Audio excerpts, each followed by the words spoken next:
আসসালামু আলাইকুম। এটিএন বাংলা সংবাদে সবাইকে স্বাগত জানাচ্ছি। আমি চিন্তিয়া হক। বিএনপি চেয়ারপারসন বেগম খালেদা জিয়ার চিকিৎসায় সহযোগিতার জন্য যুক্তরাজ্যের বিশেষজ্ঞ চিকিৎসক রিচার্ড বিলি এখন রাজধানীর এভারকেয়ার হাসপাতালে। এর আগে সকালে হযরত শাহজালাল আন্তর্জাতিক বিমানবন্দরে অবতরণ করেন তিনি।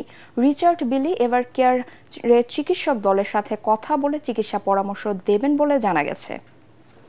দর্শক, এই মুহূর্তে এভারকেয়ার হাসপাতালের সামনে আছেন সহকর্মী মুশফিকুর রহমান। আমরা সরাসরি চলে যাচ্ছি তার কাছে। এই মুহূর্তে আমি অবস্থান করছি এভারকেয়ার হাসপাতালের নিচে।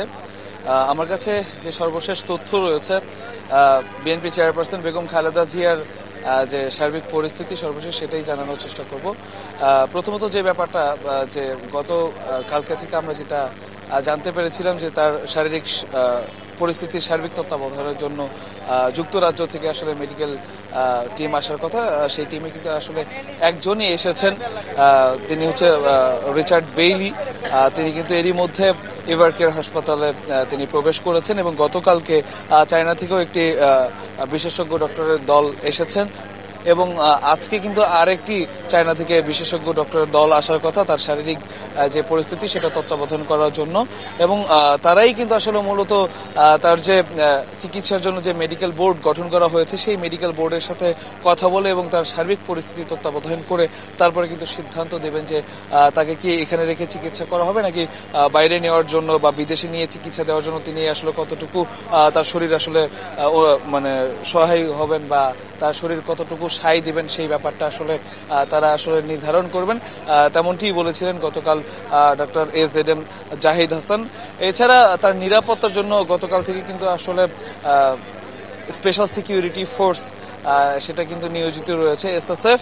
এছাড়া আজকে নতুন করে 2 প্লাটুন বিজিবি কিন্তু আসলে মোতায়েন রয়েছে। দেখতে পাচ্ছেন পেছনে বিজিবি, তারা কিন্তু শক্ত অবস্থানে রয়েছে এবং এভারকেয়ার হাসপাতালের যে সামনের দিকটা একদম প্রবেশ দ্বারটা দেখতে পাচ্ছেন যে একদম নিরাপত্তা বলয়ে ঢেকে রাখা হয়েছে, ব্যারিকেড দিয়ে দেওয়া হয়েছে এবং সার্বক্ষণিক কিন্তু আসলে নিরাপত্তা কর্মীরা বা আইন শৃঙ্খলা বাহিনী তারা কিন্তু আসলে তৎপর রয়েছেন। বিএনপির পক্ষ থেকে যেটা জানানো হয়েছে যে তাকে বিদেশে নেওয়ার জন্য যদি ডাক্তাররা পরামর্শ দেন তাহলে যে কোনো মুহূর্তে তারা কিন্তু প্রস্তুত রয়েছেন এবং তারা বলেছেন যে তারেক রহমান তিনি কিন্তু সার্বক্ষণিক তার চিকিৎসার ব্যাপারটা তত্ত্বাবধান করছেন। চিন্তা এই ছিল এখনকার মতো আমার কাছে এভারকেয়ার থেকে সর্বশেষ। মুশফিক, আপনাকে ধন্যবাদ। আমরা শুনছিলাম এভারকেয়ার হসপিটালের সর্বশেষ খবর। আগামী ফেব্রুয়ারি নির্বাচনকে ঐতিহাসিক ও উৎসবমুখর করতে সশস্ত্র বাহিনী বড় ভূমিকা রাখবে বলে জানান প্রধান উপদেষ্টা ডক্টর মোহাম্মদ ইউনূস। সকালে মিরপুর সেনানিবাসে defence services command and staff college কমপ্লেক্সে অনুষ্ঠিত ন্যাশনাল ডিফেন্স কোর্স 2025 এবং আর্মড ফোর্সেস ওয়ার কোর্স 2025-এর কোর্স সমাপনী অনুষ্ঠানে এ কথা জানান তিনি। দেশের যুগোপযোগী উন্নয়ন ও জাতীয় স্বার্থ রক্ষায় নিজেদের জ্ঞান ও প্রজ্ঞা সর্বোত্তমভাবে প্রয়োগ করতে সশস্ত্র বাহিনীর সদস্যদের প্রতি আহ্বান জানিয়েছেন। প্রধান উপদেষ্টা সফলভাবে প্রশিক্ষণ সম্পন্ন করার জন্য অংশগ্রহণকারী কোর্স সদস্যদের আন্তরিক অভিনন্দন জানান। তিনি আশা প্রকাশ করেন বছরব্যাপী নিষ্ঠা ও অধ্যাবসায়ের মাধ্যমে অর্জিত জ্ঞান ও অভিজ্ঞতা জাতীয় উন্নয়ন নীতি প্রণয়ন এবং কৌশলগত সিদ্ধান্ত গ্রহণে কার্যকরী ভূমিকা রাখবে। এছাড়াও প্রধান উপদেষ্টা বন্ধু প্রতিম দেশের কোর্স সদস্যদেরও ন্যাশনাল ডিফেন্স কলেজ বাংলাদেশে প্রশিক্ষণ গ্রহণের জন্য ধন্যবাদ জ্ঞাপন করেন এবং আশাবাদ ব্যক্ত করেন যে ধারাবাহিকভাবে তাদের এই কোর্সে অংশগ্রহণ বাংলাদেশ ও সংশ্লিষ্ট দেশসমূহের মধ্যে বন্ধুত্ব ও সহযোগিতার বন্ধন আরও সুদৃঢ় করবে। শ্রীলঙ্কায় ঘূর্ণিঝড়, বন্যা ও ভূমিধসের পর মানবিক বিপর্যয়ের সহায়তা দিতে ত্রাণ সহায়তা পাঠিয়েছে বাংলাদেশ। প্রধান উপদেষ্টার নির্দেশে ও সশস্ত্র বাহিনী বিভাগের তত্ত্বাবধানে সকালে বিমান বাহিনীর একটি C-130J পরিবহন বিমান কলম্বোর উদ্দেশ্যে রওনা দেয়।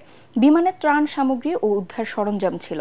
বিমান বাহিনীর 15 জন ক্রু এই মিশনে অংশ নেয়। সশস্ত্র বাহিনী বিভাগের একজন এবং পররাষ্ট্র মন্ত্রণালয়ের একজন প্রতিনিধি এ দলে ছিলেন। Air commander Mohammad Shahidul Islam mission commander হিসেবে দায়িত্ব পালন করেন। কর্নেল মোহাম্মদ তারিকুল ইসলাম জানান, ত্রাণ পৌঁছে দিয়ে বিমানটি আজই দেশে ফিরে আসবে। পরবর্তী সংবাদ দেখার আমন্ত্রণ জানিয়ে এখনকার মতো শেষ করছি। এটিএন বাংলা সংবাদ ইউটিউবে দেখতে ব্রাউজ করুন youtube/ATN বাংলা নিউজ। ধন্যবাদ সবাইকে।